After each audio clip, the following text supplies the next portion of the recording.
Deus seja louvado. Fechemos nossos olhos. Você já ouviu os pedidos? Nosso assunto aqui da igreja, as duas provas que a irmã tem que fazer e a direção para o nosso irmão, em que Deus escolha a cidade correta para ele, uma escola boa, um diretor bom, alunos bons.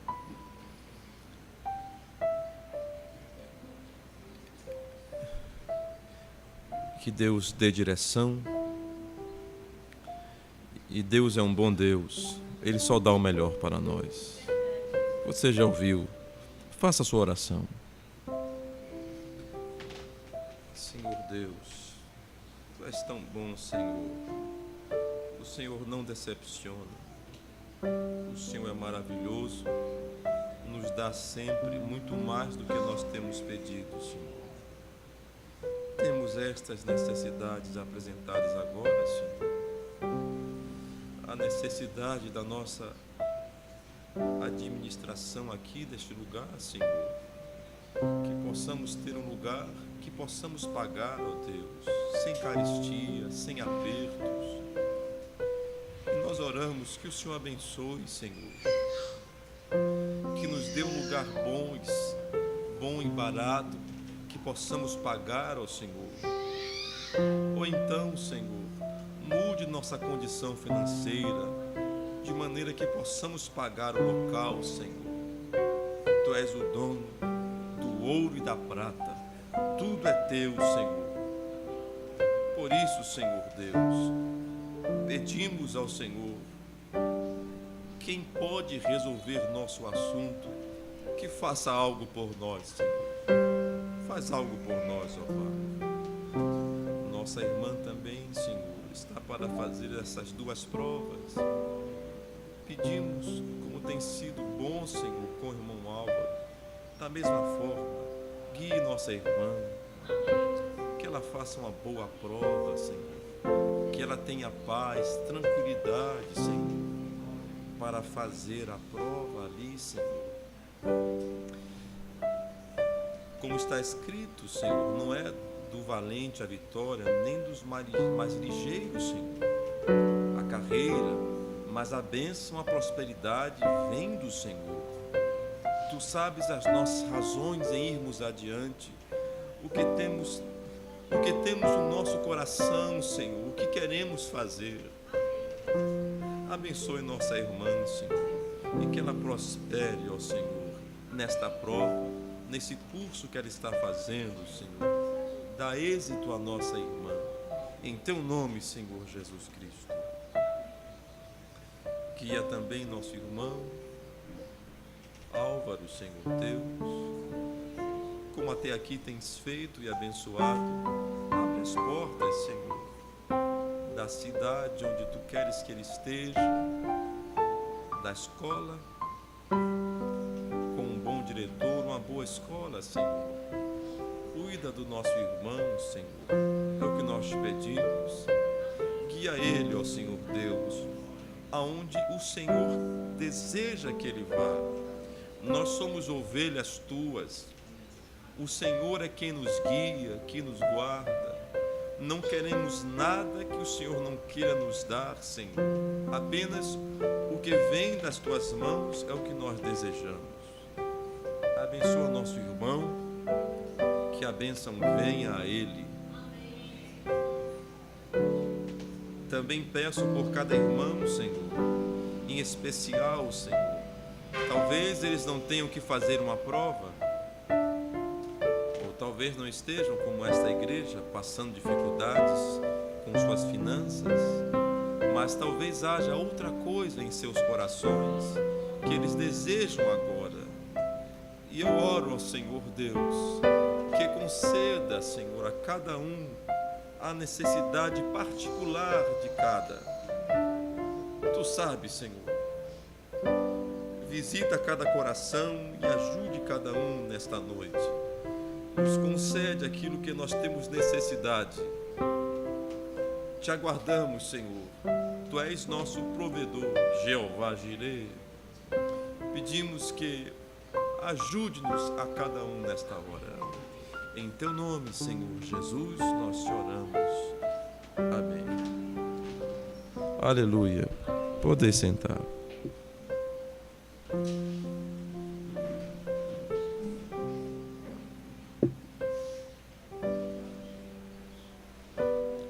Amém.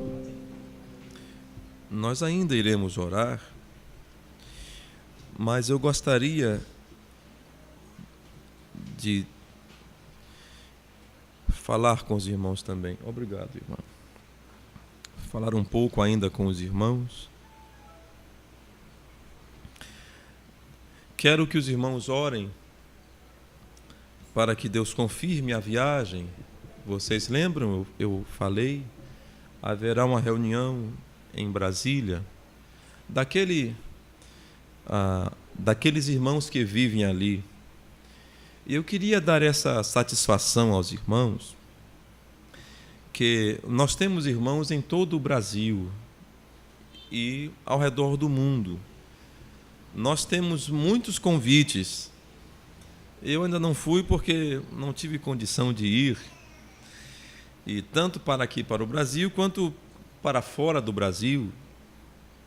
E eu sei bem as minhas condições e as minhas obrigações.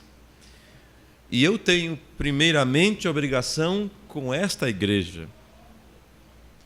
Num segundo momento, eu tenho obrigações com os irmãos de perto. Não é verdade? Quem é o meu próximo? Aquele que está perto de mim. Os pastores aqui do Nordeste. Todavia, nós estamos aqui numa condição muito peculiar. Nós estamos a 1000 quilômetros desses irmãos. Nós estamos a 1000 quilômetros dos irmãos Nordeste e a quase isto dos irmãos aqui do Goiás. Não é verdade? Daqui para mim, 1.400. Estou no meio do caminho. Então, eu estou a 1.600 dos irmãos da região do Rio de Janeiro e São Paulo. Nós somos como que ilhados. Nós não temos irmãos próximos. Me compreendem? Na verdade, é como se nós fôssemos... Eu estou na região Nordeste, mas eu tenho que deslocar muito para estar em companheirismo com os irmãos. Não é assim em outros lugares. Eles têm cidades próximas, estão a 60, a 70 quilômetros uns dos outros. E eles fazem reuniões sempre, os irmãos todos se reúnem. Não é o nosso caso. Por isso que tem sido muitas vezes o mais fácil eu me deslocar para ir ver os irmãos do Nordeste aqui. Mas nós somos quase Sudeste, não é verdade? Por um pouco, nós não somos nem mais nordestinos. Então, por essa causa, nós sempre estamos indo para outros... para nossos próximos variam muito. Então, nós temos próximos que são nordestinos e próximos que são mineiros, goianos e assim por diante, do Sudeste e Centro-Oeste. Desta forma, os irmãos de cada local reúnem-se 2 vezes por ano em uma das igrejas e têm companheirismo. Nós raramente temos tido um encontro. Por que não seria um encontro local? Seria um encontro estadual. Eu não chamaria irmãos de outras cidades, mas de outros estados. É algo maior. Nós estamos realmente ilhados, meus irmãos. E muitas vezes, para nós deslocarmos, não seria possível sem a ajuda de fora. O que me obriga a usar de humildade muitas vezes, de viajar aceitando a caridade de um irmão, de um pastor, e me sujeitando a condições que talvez você não se sujeitaria. Porque não é bom você ir na casa de ninguém para tomar a privacidade de alguém, mesmo que sem que você tenha intimidade com a pessoa. E pastor não, pastor vai em qualquer lugar, desde em qualquer lugar e não se preocupa com nada. Mas eu sei que tem pessoas que não têm essa natureza. Mas eu tenho aceitado isso porque entendo que é correto eu estar junto com meus irmãos. Então eu estou dando aqui uma satisfação para os irmãos do que acontece. Se eu não recebesse ajuda externa, eu não poderia viajar. E a maior parte das vezes que eu estou viajando, você deve entender, o pastor usou de humildade. Alguém pagou, ele disse, pode pagar. E quando você sabe que quando você tem um amigo, você não se importa que ele pague suas contas, porque seu amigo nunca lançará em rosto o que fez por você. Agora, se você age de uma maneira em que deixa que todos paguem suas despesas, você sabe, se você é um pouquinho vivido, que daqui, em algum momento, você vai receber uma resposta. Você vai se sentir um pouco vendido e você vai dizer, por que foi que eu aceitei a ajuda? Por isso, eu já passo aqui dos 40 anos e eu preciso ter aprendido algumas coisas. Então, não me tomem por orgulhoso, me ajudem em oração, a eu sempre fazer o que for justo. Porque talvez você estranhe, bem, como é que o pastor viaja tanto e falando da nossa dificuldade? É dessa maneira, eu recebo ajuda. Porque se eu não viajo, alguém acha estranho. Alguém pode falar, o pastor Messias não veio aqui faz 2 anos. O que será que está acontecendo? É que o pastor está um pouco desumilde. Sabe, não pôde ir com o bolso dele, não foi. E nós passamos por alguns vexames, irmãos. Por isso, orem para que Deus me abençoe, para que eu seja sempre correto e, principalmente, nunca entristeça o Espírito Santo. Porque, de outra maneira, pode haver um irmão, um pastor, que tenha no coração ajudar, ou um irmão também, pode ser o seu caso, queira te ajudar e você, se sentindo orgulhoso, não aceita a ajuda de um irmão, você está errado. Então eu quero que os irmãos também lembrem de orar para que Deus me dê sabedoria enquanto nós estamos aqui nos organizando para irmos adiante. Pois bem, então os irmãos ali da região de Goiânia, que é menor do que a nossa Bahia, vocês estão me entendendo? Estão juntos ali e vão ter uma reunião ali. O pastor César, nosso querido irmão, tem uma igreja em Brasília e coube a ele, aqueles irmãos em Brasília, receberem esse culto especial ali, essa reunião de pastores, que nós queremos receber, mas também algum dia, mesmo que seja a nível estadual, mas isso nos daria uma despesa que nós não podemos pagar. Mas Deus é poderoso e maravilhoso. Acontecerá num desses dias. Então, coube aos irmãos de Brasília receberem esses irmãos. Eles estão alugando um sítio para ter um evento ali. E o pastor César, coube a ele receber então essa reunião. Então, irmãos de Goiás todos estarão indo lá. E alguns irmãos que eu não vejo faz já algum tempo. E eu penso que será uma ótima ocasião para eu encontrar com meus irmãos. Haverá um encontro também em São Paulo, em Registro, para frente. E eu também orarei sobre se Deus quer minha ida ali, e se Deus abrirá alguma porta, porque se eu falasse por mim, por minhas condições, por meu feijão e arroz, eu não iria, desde já, porque eu tenho que cuidar do que é essencial antes de poder fazer uma viagem, porque eu não digo que essa reunião não seria algo correto, algo que eu devesse fazer, mas nós temos coisas que vêm primeiro do que outras coisas, não é verdade? Primeiramente você compra feijão e arroz, depois você compra as outras coisas, o biscoito recheado, né? Vem depois. Primeiro é feijão, arroz, farinha, macarrão, a carne, o resto é acréscimo. Então, eu estou cuidando aqui do feijão e do arroz. Pois bem, então, uma porta tem se aberto para mim poder ir nesse encontro, e eu estou achando que é de Deus isto e vai ser muito útil para nós. O encontro vai ser no final de semana, onde o domingo é 25, acho que 23, 24 e 25 do mês que entra.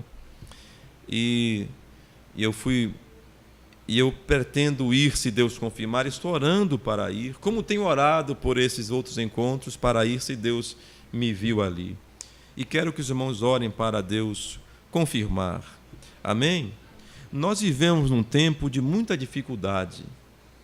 E o diabo nos quer separar, irmão de irmão, pastor de irmão, irmão de pastor, e assim por diante.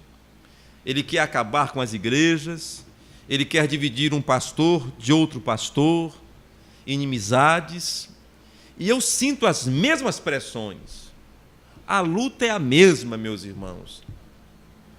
Então eu peço que os irmãos orem para Deus nunca deixar um espírito desse faccioso tocar no meu coração, nem no nosso coração. Somos irmãos uns dos outros e devemos ajudar uns aos outros. Se seu irmão errar, a sua postura é de ajudar esse irmão, nunca é de condenar o irmão, porque você vai errar ali adiante e você vai querer que alguém use com você de misericórdia. Eu estava vendo, ainda esta tarde, um quadro que me deixou chocado. O quadro foi de uma conferência. Estamos estudando isto. A conferência foi entre os pais de um homem que foi assassinado e os pais da mulher que assassinou esse homem. Isso foi num país asiático. A mulher que matou o marido estava presa, condenada à morte. Em uma das instâncias do processo, e ela foi condenada à morte, era que os pais daquele que foi morto poderiam conceder que a assassina tivesse mais 2 anos de vida. Então, na legislação deles estava previsto uma acariação. Os pais de quem matou, os pais da assassina, agora falando com os pais daquele que foi morto, pedindo clemência para que eles... Que coisa! Então, o locutor disse, e então os pais se reuniram. E quando eu vi esta frase, isso balançou, vibrou como quando se bate um sino dentro de mim, porque eu achei aquela palavra muito pesada. E seus pais se reuniram para decidir. Estava lá a mulher presa para ser morta, vendo por videoconferência os seus pais de joelho implorando aos pais, no caso seus ex-sogros, que pela vida dela. E ela então se ajoelhou e começou a bater a cabeça no chão, e aquilo foi demais para aquela ré. Uma conferência. E eu estava notando aquilo, como os pais se juntaram para decidir, para clamar pela vida da outra, da sua filha assassina. E isso estava nas mãos agora daquele que perdeu o seu parente, o seu filho. E foi duro. E todos olhando aquilo, e todos em suspenso observando aquilo. E a mulher chorando, pedindo clemência. E a juíza olhando para ela, dizendo, eu não vi razão suficiente para você matar seu marido. A mulher não parecia uma pessoa má. Disse, ele me maltratava muito, mas isso merecia que você o matasse, ateasse fogo nele? E a mulher fria, que coisa! A lei é fria, meus irmãos. Eu não quero nunca me encontrar diante da lei fria da palavra de Deus. Porque se você pegar a palavra friamente, para julgar seu irmão sem misericórdia, Deus tenha misericórdia de você, porque você encontrará com a frieza da lei. E a mulher chorava, dizia, e a juíza dizia: eu não encontrei motivo suficiente para você matar o seu marido. Ela seria morta. Então a irmã do falecido chegou, ela de joelho dizia, falava em chinês, japonês, não sei qual era o idioma, e a mulher dizia para ela: você, o que foi que ele te fez? Por que você fez isso? Você é malvada. E a mulher chorando, pedindo clemência, e a irmã querendo vingança. Meus irmãos, o julgamento será terrível. Agora eu pergunto, se aquela mulher que estava agora chorando por misericórdia fizesse isto, ou metade daquele sentimento para com o marido, mesmo que ruim, ela não estaria naquela condição. Por isso, você que é ávido por justiça, sabe, você que tem um coração, eu digo isso porque estamos gravando esta mensagem, você também receberá a mesma coisa, porque está escrito: quem sem misericórdia julga, sem misericórdia será julgado. Então, se você vê um irmão errado, ore por ele. Não está para nós, ovelhas de Deus, condenarmos nossos irmãos, porque o profeta de Deus para esta era pregou o seguinte: ovelha não persegue ovelha, eleito não persegue eleito. Se você vê algum eleito perseguindo outro, não é essa noiva.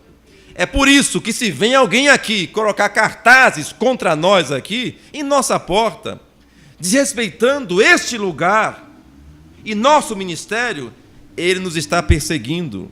Isso é prova de que ele não é um eleito.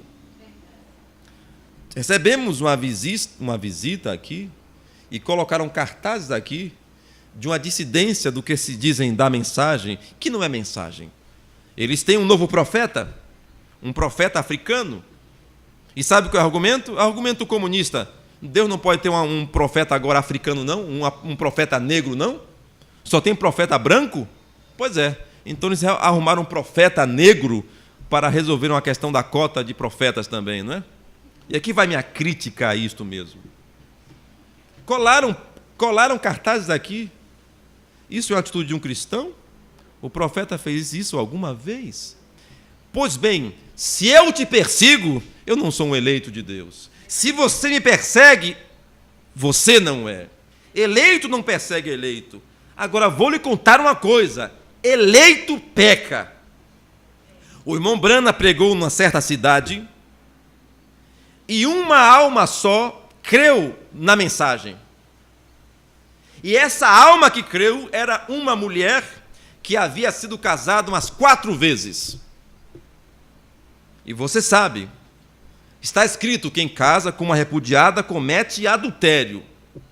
O irmão Brana não casou seu filho, porque ele deu a palavra que se casaria com uma jovem, largou essa jovem e casou com outra. O profeta disse: você sabe, Bill, eu não faço seu casamento. Agora, e foi algo, e ele deu a palavra dele, não havia nenhum tipo de contato. Hoje, as pessoas casam, fazem o que querem, casam de novo, e depois larga, casa de novo, e é desse jeito? Não é. O profeta não fez o casamento do filho dele. E hoje em dia você tem até pastores pregando a mensagem com a vida de casamento errada. Não pode. Púlpito é um lugar para pessoas limpas. Agora, o céu é lugar para pecadores arrependidos. É isto. Há um requisito para estar no púlpito. Não estamos falando aqui de salvação, porque todos nós pecamos, mas há um requisito. Muito bem. Então, esta mulher dessa cidade, ela estava errada, toda atrapalhada, questão conjugal, e ela foi até o profeta de Deus, o irmão Brana, perguntar-lhe: irmão Brana, eu quero me casar de novo. Veja só, já casou umas 4 vezes, ainda quer casar de novo, atrapalhar a vida mais um pouquinho? Isso sou eu dizendo, mas cada um é que tem sua vida. O irmão Brana disse: ouça aqui minha fita, a fita de casamento e divórcio. ali onde o profeta explica sobre esse assunto. Está lá na mensagem. Ouça aquela fita. Ele ouviu a fita, hoje seria, leia a mensagem. Casamento, divórcio, ainda está em vigor hoje. E ela leu. O que você entendeu então, ou você ouviu, você achou o que da mensagem? O que é que Deus lhe falou? Deus me falou que eu devo casar de novo. Então, Bruna disse, Deus te abençoe. E ele falou desta mulher, que era a única alma eleita daquela cidade. Então, vou lhe dizer que os eleitos têm uma vida errada de vez em quando. Querem uma pessoa errada mais do que Davi? Querem? Tem gente que não vem ser crente por causa de Davi, que fez muita coisa errada. Até hoje, diz que Davi dá mau testemunho. É Davi, Salomão e Sansão. Tem uns cabras aí na Bíblia, como alguém diz, que dão um trabalho. Se eles foram agraciados com a salvação, por que nós não podemos ser? Vocês me entendem? Se a mulher que recebeu os espias, o que ela era? Ela era uma garçonete? O que ela fazia? Ela era uma mulher errada nos muros de Jericó? Ela acolheu os espias, ela tinha qual profissão? Ela era uma meretriz, e Deus a redimiu. Então essas pessoas erradas somos nós. Então eleito comete erros. Agora, eleito não persegue eleito. Esse erro não, de fazer mal ao seu irmão, de falar mal do seu irmão, de falar mal do seu pastor, ou vice-versa, um pastor falando mal do seu amigo pastor falando mal de membro, não é pastor, não é eleito. Nós não perseguimos uns aos outros, nós nos amamos uns aos outros. Sabe por quê? Porque nós, se quisermos usar não, ele me ofendeu muito, eu vou tacar fogo nele mesmo, uma mulher. Você vai responder para o juiz. Há uma forma, se seu marido está agindo errado com você, deve haver uma forma legal de você se ajudar. Você pode deixá-lo. Era melhor você deixá-lo do que você matá-lo. Ficava mais feio, ficou mais feio agora para você. Matar ele ficou feio. Deixá-lo, uma mulher largada, era melhor uma mulher largada do que uma mulher assassina.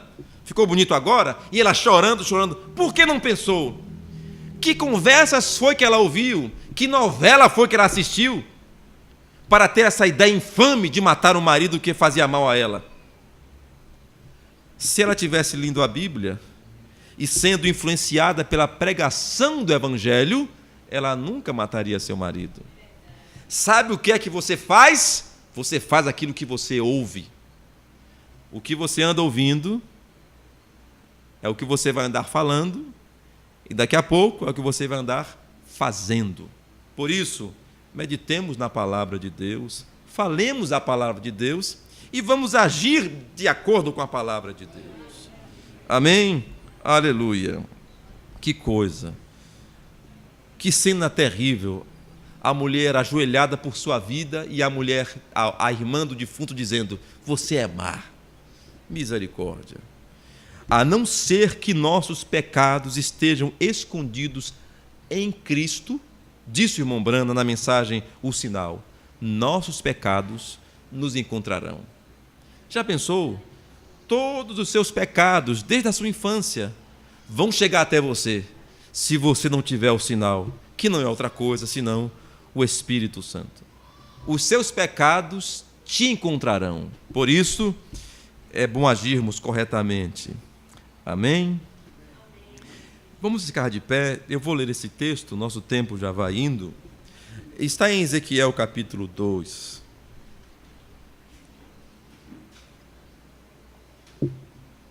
Ezequiel capítulo 2.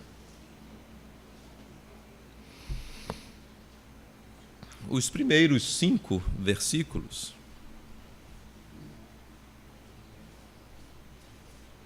Ezequiel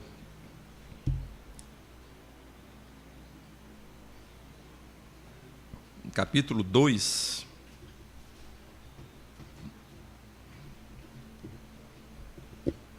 está escrito assim em sua palavra. Todos acharam? Ezequiel 2. E disse-me, filho do homem, põe-te em pé, e falarei contigo. Então entrou em mim o Espírito quando falava comigo. Que Espírito? O Espírito Santo, não é? E me pôs em pé e ouvi o que me falava. E disse-me: filho do homem, eu te envio aos filhos de Israel, as nações rebeldes que se rebelaram contra mim. Eles e seus pais prevaricaram contra mim até este mesmo dia. E os filhos são de semblante duro e obstinados de coração. Eu te envio a eles e lhes dirás: assim diz o Senhor Jeová. E eles, quer ouçam, quer deixem de ouvir, porque eles são casa rebelde. Hão de saber que esteve no meio deles um profeta. Aleluia. Que Deus nos abençoe com a sua palavra. Poder sentar. Amém. A palavra de Deus é a verdade. Há algumas pessoas, como esse texto, casa rebelde, sabem o que é um prevaricador? Prevaricar é como trair, como adulterar. Prevaricação é quando um médico deixa de prestar socorro. Prevaricar é quando um juiz não faz seu trabalho com equidade, com equilíbrio, de maneira fiel, ele prevarica. É quando um agente público, devendo prestar serviço ao público, não presta, prevarica. É quando alguém devia ser fiel e é infiel, adúltero. O povo de Israel era prevaricador. Por quê? Sabia o que devia fazer e não fazia. E tinha o queixo duro, né? Dura cerviz, obstinados, valentes, para responder, então, língua afiada. E não vão te receber, Ezequiel. São casa rebelde, diz o Senhor. Quer ouçam, quer deixem de ouvir, Deus enviou a eles o profeta. Eles hão de saber que no meio deles esteve um profeta. Isso é muito bom quando falamos de Israel, da casa rebelde de Israel. Mas e quanto a nós? Será que Deus não tem também falado conosco muitas vezes, e você tem ouvido e você não tem praticado? Então sou eu e você que nos encontramos na condição de dura cerviz e obstinados, né? Eu penso assim e eu faço assim. Muito bem. Você há de saber que houve uma mensagem que Deus falou com você e você não prestou atenção. E você vai quebrar a cara, vai sofrer, mas você saberá que havia alguém ou que a mensagem foi pregada a você e você não quis ouvir. Que pena. Por isso diz o Senhor Jesus, que quando nós ouvirmos a voz dele, não endureçais os vossos corações. Atenda à voz do Senhor. Ele tem uma voz doce e suave. Ele é amigo. Nós geralmente pensamos em Deus como um trovão, mas não foi como um trovão que ele veio ao grande profeta Elias, foi? Foi como uma voz suave. Deve ser por isso que não encontramos Deus sempre. Queremos que ele troveje e ele sussurra. E nós estamos tão agitados que Deus fala: não estou ouvindo. Nosso Deus é maravilhoso e ele tem a voz suave e ele fala conosco. Por isso, não endureça o seu coração, atenda à voz dele, porque senão, e se você seguir fazendo o que é errado, é como disse o irmão Álvaro, você pode ter sucesso, mas aí sua desgraça é maior, ter sucesso sem Deus. E eu conheço pessoas que prosperaram e se afastaram da mensagem. Não era melhor desempregado? Era melhor. Nós conhecemos pessoas que crescem para desrespeitarem seus pais, para deixarem a igreja, para largarem a mulher da sua mocidade, porque teve um emprego melhor, alcançou outras coisas. O profeta contou isto. Um casal que era humilde da igreja. Humilde. Aí Deus foi abençoando, eles conseguiram um carrinho, mudaram-se para uma casa melhor. O profeta conta isto.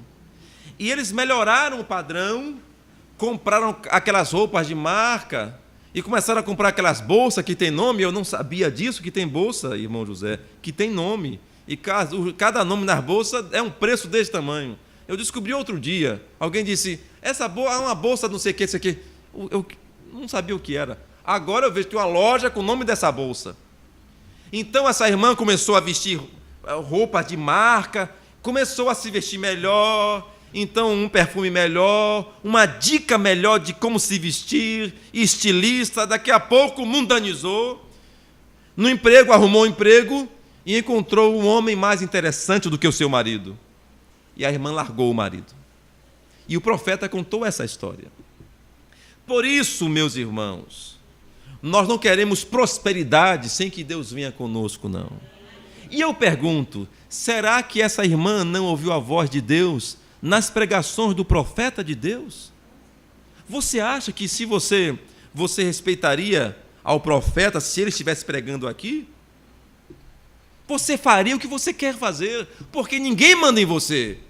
Tem gente que é assim, eu não me mando, quem manda em mim é Jesus. Mentira, quem manda em você é você mesmo. Porque Jesus usa o seu pai, a sua mãe, o pastor, seu amigo, sua filha. Deus usa tanta gente. Muito bem. Então, ouça a voz suave do Senhor Jesus Cristo e não seja de cerviz dura, sabe? Você precisa de mim e eu preciso de você. Nós precisamos uns dos outros. Precisamos de oração. Se nos separarmos, pereceremos. Note aquele que se separa. Por isso, ore por você mesmo. Ore por essa igreja, ore por mim, ore pelos pastores do Brasil. Os dias são maus.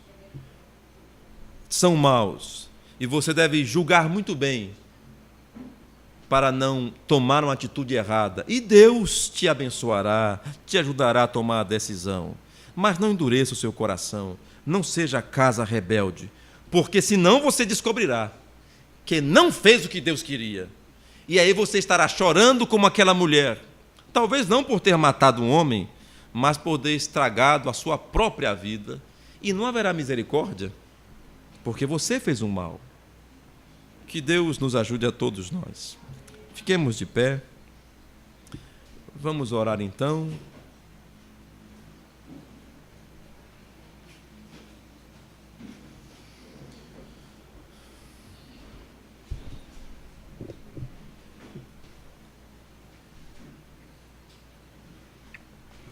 Gostaria que você lembrasse, enquanto oramos, você conhece alguém que tem estado com o coração endurecido para não receber a palavra?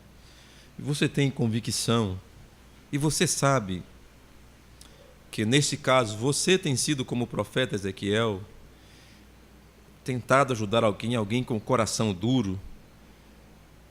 Eu queria que você orasse por ele, que essa pessoa se arrependesse antes da hora do mal, antes que um problema venha e ela tenha que chorar e arrepender-se, e não haverá mais perdão, não haverá mais clemência. Oh, meus irmãos, eu não quero encontrar-me com Deus sem misericórdia. Essa condição desta mulher nem de longe se compara. Ela está sendo condenada à morte aqui física, mas naquele dia não será morte física, será morte espiritual para sempre. Lembre-se deste ou desta pessoa que não tem inclinado o seu coração para ouvir o Evangelho. Nós temos pregado aqui muito. Eu tenho pregado nesta cidade. E parece que esta é a cidade de coração duro, que não se arrepende. Mas esta cidade saberá que houve no meio dela uma mensagem de um profeta. Saberá que houve o seu dia e ela não aproveitou. Por isso, com muita misericórdia em nossos corações, vamos continuar pregando a mensagem, porque o dia de choro está para vir. Senhor Deus, concluindo esta noite de oração através da pregação da Tua Palavra, a começar em mim, Senhor, permita que eu não tenha um coração duro, Senhor, um coração vingativo, um coração orgulhoso, Pai. Eu não quero ser encontrado como aquela mulher, Senhor, tendo acusadores, dizendo: você não teve misericórdia, você poderia ter feito diferente. Agora não há misericórdia para você. Ó Deus, livra-me disto, livra meus irmãos disso também nessa noite. Nos ajude a sermos, sim, misericordiosos, longânimos, amorosos com todos, porque é isto que nós desejamos, e está escrito que aquilo que nós queremos que os homens nos façam, nós devemos fazer a eles. Nos concede isto, Pai, e a estas pessoas que nós já temos pregado, testemunhado, nós como Tua igreja, todos nós, e essas pessoas não têm vindo à Tua casa ou ainda não têm se arrependido, eu oro, Senhor, que Tu tenhas misericórdia, Senhor, e conceda a estas pessoas mais uma chance. Conceda, Senhor, a esta cidade mais uma chance, ó Senhor Deus, de receber a mensagem. Muito esforço já tem sido feito aqui, Senhor, e eu oro, Pai, quebra esses corações duros, Senhor, que as cadeias caiam, que sejam libertos dessas amarras e congreguem-se contigo, Senhor, no Espírito Santo, em comunhão conosco, ó Pai. Eu oro que o milagre aconteça, que a libertação venha, que o mar se abra e que teu povo atravesse, ó Senhor. Ó Deus, faz algo, Senhor, porque eu sei que se tu não fizeres, a próxima coisa é pranto e ranger de dentes. E consciente disso, ó Pai, de que depois desta mensagem a única coisa que podemos esperar é o juízo, são as provas, eu oro que o Senhor me dê bom ânimo para seguir pregando esta mensagem e que me dê sabedoria, Senhor, para continuar pregando isto nesta capital e nesse estado. Me dá direção, Senhor, abre as portas. E que as pessoas, Senhor, que deveriam receber a mensagem através de cada um de nós reunidos agora e arrepender-se do seu coração duro e cair em prantos enquanto é tempo, enquanto há misericórdia, eu oro que elas façam isto e alcancem graça enquanto o dia do mal ainda não chegou. Nos dá ânimo para seguir assim, Pai, e tem misericórdia destes que nós temos mencionado. Nos leva agora em paz aos nossos lares, nos livra do mal, Senhor, e abençoe completamente as nossas vidas, nos guia em tudo que formos fazer, nos dá direção como irmãos e irmãs, em nossos empregos, também profissões, em meu caso, nas minhas viagens que estão, ou na viagem que farei agora, Senhor, e nas viagens que me cabem fazer, no trabalho aqui nesse país onde estou, a minha contribuição para este Evangelho, eu oro, Senhor, que Tu faças algo e me guies, Senhor, e que cada um de meus irmãos também encontre o seu caminho e o seu trabalho, guia a todos nós, Senhor, enquanto estamos nessa terra. E quando terminarmos nossa jornada, queremos estar com o Senhor, contentes, sabendo que fizemos tudo o que o Senhor nos deu para fazer. Em Teu nome, Senhor Jesus Cristo, vem conosco por Tua graça, é o que nós te pedimos. Amém. Diga: Deus abençoe a seu irmão, vamos em paz. Aleluia. Glória a Deus.